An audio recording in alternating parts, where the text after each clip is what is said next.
Hello, my name is Hilary Away, and you are welcome to today's broadcast.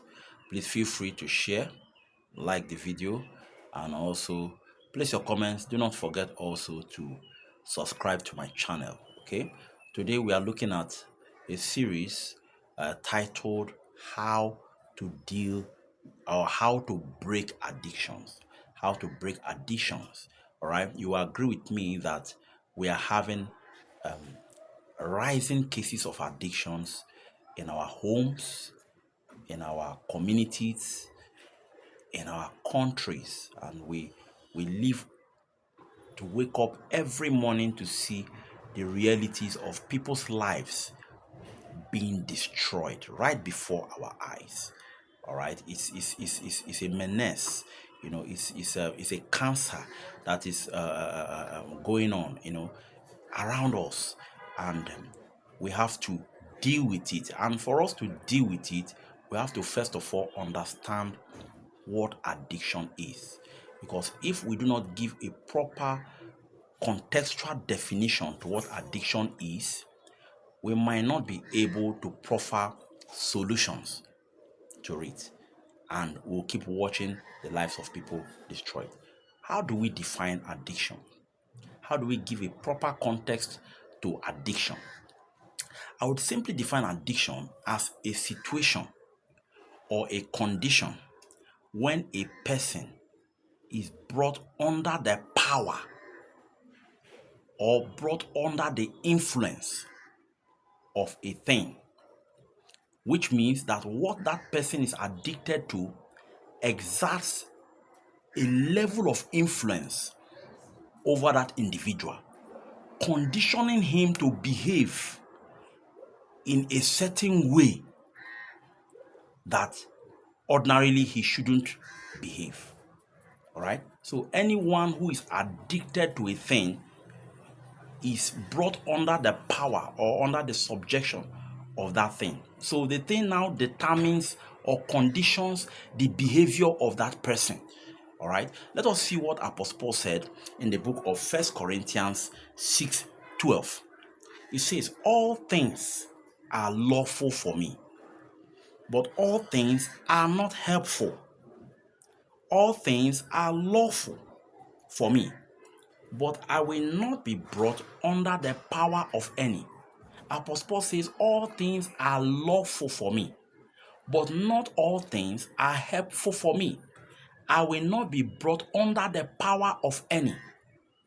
This gives us a very clear view of what can result to addiction. All right. Now, how does addiction emanate? Addiction emanates, or the source of addiction is when we break the laws of God.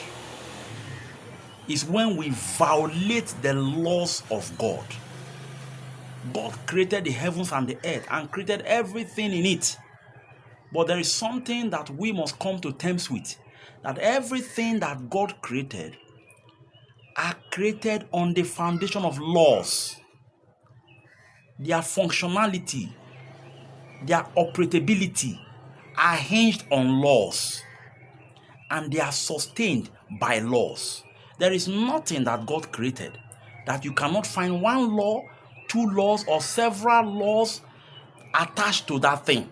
All right. So when we break the laws of God, then addictions arise. Addictions arise because the laws of God are meant to keep those things in shape, and for us who interact with them to also keep us in shape. But when we violate those laws, we begin to malfunction because we begin to behave in a way that we're not meant to behave, that we're not created to behave. We begin to manifest character traits that were not coded into us. We're not meant to act in such a way. Let us see what Apostle Paul says in that same 1 Corinthians 6, but in this time, verse 13. It says, "Food for the stomach, and the stomach for food. But God will destroy both it and them. Now, the body is not meant for sexual immorality, but for the Lord, and the Lord for the body. Food is meant for the stomach, and stomach for the food. It is a law. It is a law. When you eat food, it must go to the stomach. The food is not meant to go to the head or to the eye or to the ear. The food is meant to go to the stomach. It's the law of God. It's the law of creation.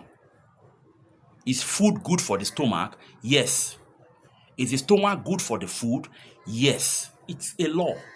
But when that law is contravened, when that law is reversed to the extent that the stomach is now brought under the subjection of food, so which means food exerts influence over the person or over an individual that owns the stomach, whereby the person's hunger is no longer determined by the stomach, but is determined by the influence of food. That is the condition we refer to as gluttony.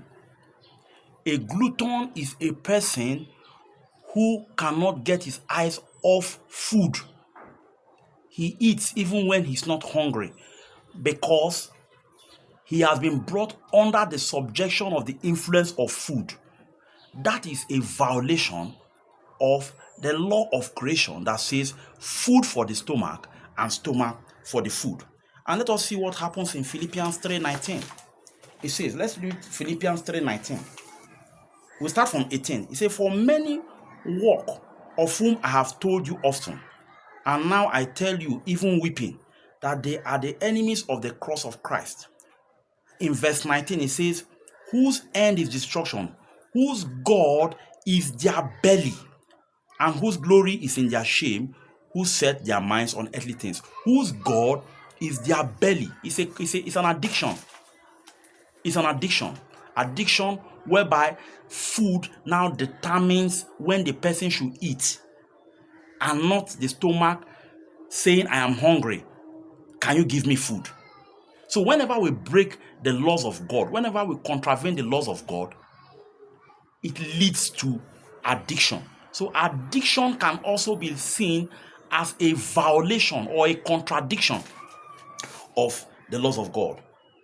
In 1 Corinthians 6:13, it also says, now the body is not for sexual immorality, but for the Lord, and the Lord for the body. All right? God created sexual intimacy.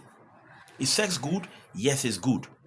If it was not good, God wouldn't have created the sexual organs. God created sexual intimacy, which is guided also by laws, which is the law of marriage.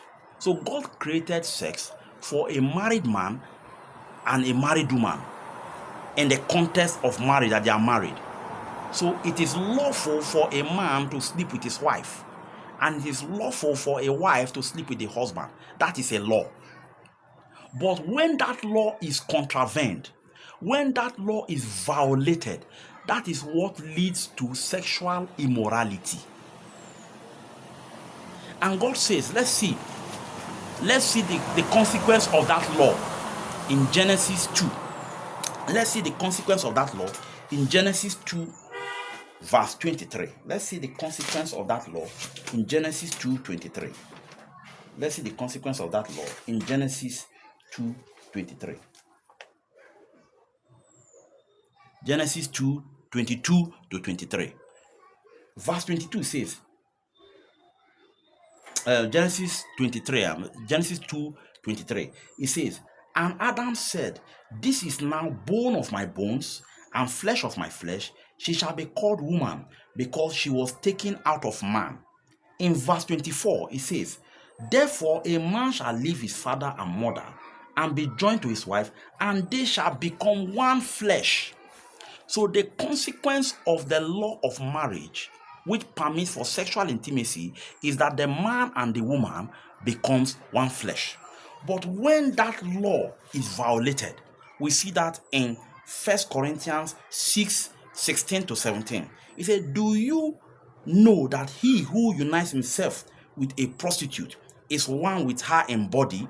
For it is said, two will become one flesh.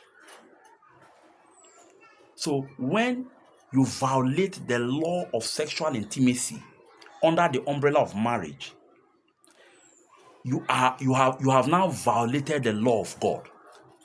When you go to a prostitute, or you give yourself to sexual immorality, the Bible is telling us that the law of one flesh, two becoming one flesh, which is the consequence of the law under the law of marriage, now also applies to you, but in a wrong context. So it is not only the woman who stands on the road to offer her body as a sexual tool for money that is a prostitute. He also who patronizes her is also a prostitute. So if you are patronizing a prostitute for sex, or you are giving out your body outside the context of marriage, you are violating the laws that guard sexual intimacy. So you become one flesh with that person. All right. So if the person, for instance, has a demonic spirit, then you are going to take part with that spirit. If the person has some kind of negative energy, you are going to become one with that person, and you will share in that negative energy because you have contravened a law. All right. Also with marijuana. Marijuana is not evil, like some Christians will say. They say marijuana is evil. Marijuana is not evil. Marijuana was created by God for herbal and medical purposes. It was not created for us to smoke and get high. All right? It was not created for us to smoke and get high and we become subject to the influence of marijuana. That was not what God created it. So, addictions emanate when the laws of God are contravened, or when the laws of God are violated. So before the next video, I would like you to ask yourself a question. It's possible that you might be suffering from one addiction or the other. I would like you to ask yourself, sit down and look at the laws that you have violated or that you are violating that led you into that particular addiction. Until the law or the laws are identified, then you are not going to break free from it yet. Your first form of deliverance is for you to identify that law or laws in this context, the laws of God that you are violating that have led you to the condition you have found yourself in. All right. So when those laws are identified, then we can now carry out a corrective measure which will lead you to break free from the influence of whatever you are addicted to. There are laws. So an addicted man is a man that has brought himself under a violation of a law. Under the violation of a law. And once the law is violated, then whoever is brought under the subjection of that violation cannot behave in the way that he ought to behave, because that was not how God ordained that law to operate. God bless you, and in the next video we'll continue in this series. If the video has blessed you, please leave your comment and share the video. You might be blessing someone. God bless you, and do have a wonderful day. Bye.